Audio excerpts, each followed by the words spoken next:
Assalamualaikum warahmatullahi wabarakatuh. Perkenalkan, nama saya Nurjaman dengan NIM 212101119 dari kelas A2 Prodi PBSI.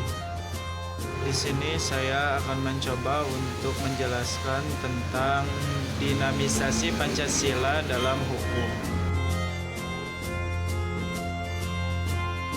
Pancasila adalah sebagai dasar filsafat negara Indonesia, sehingga dapat diartikan kesimpulan bahwa Pancasila merupakan dasar filsafat dan ideologi negara yang diharapkan menjadi pandangan hidup bangsa Indonesia sebagai dasar pemersatu, lambang persatuan dan kesatuan, serta bagian pertahanan bangsa dan negara Indonesia yang terdiri atas berbagai dan suku bangsa dapat dipersatukan oleh Pancasila.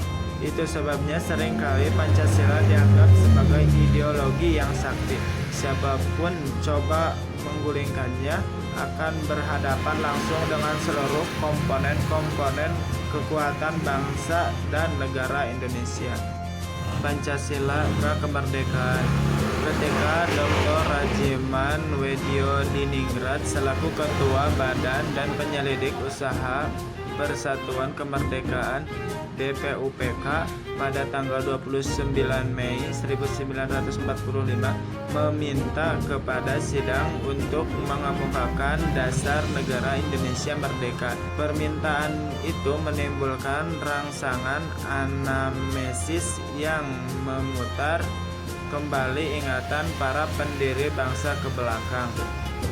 Hal ini mendorong mereka untuk menggali kekayaan, kerohanian, kepribadian, dan wawasan kebangsaan yang terpendam lumpur sejarah. Pancasila era kemerdekaan. Pada tanggal 6 Agustus 1945, bom atom dijatuhkan di kota Hiroshima oleh Amerika Serikat yang mulai menurun moral semangat tentara Jepang.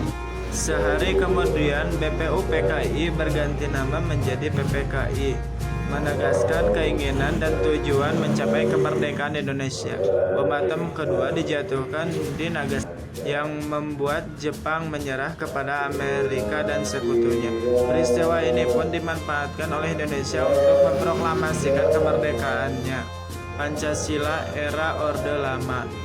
Terdapat dua pandangan besar terhadap dasar negara yang berpengaruh terhadap munculnya dekrit presiden. Pandangan tersebut yaitu mereka yang memenuhi anjuran presiden atau pemerintah untuk kembali ke Undang-Undang Dasar 1945 dengan Pancasila sebagaimana dirumuskan dalam Piagam Jakarta sebagai dasar negara tanpa cadangan. Artinya, dengan Pancasila seperti yang dirumuskan dalam pembukaan Undang-Undang Dasar yang disahkan PPKI pada tanggal 18 Agustus 1945 sebagai dasar negara. Pancasila era reformasi. Pancasila yang seharusnya sebagai nilai dasar moral etika bagi negara dan aparat pelaksana negara, dalam kenyataannya digunakan sebagai alat legitimasi politik.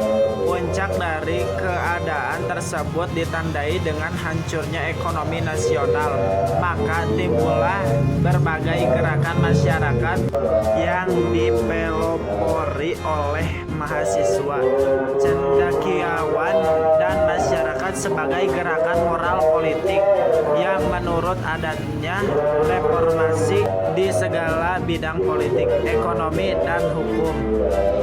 Argumen tentang dinamika Pancasila. Dinamika Pancasila sebagai ideologi negara dalam sejarah bangsa Indonesia memperhatikan adanya pasang surut dan dalam pelaksanaan nilai-nilai Pancasila. Sebagaimana diketahui bahwa Soekarno adalah termasuk orang perumus, bahkan penggali dan pemberi nama dasar negara dalam perjalanan pemerintahannya. Ideologi Pancasila mengalami pasang surut karena dicampur dengan ideologi komunisme dalam konsep Nasakom.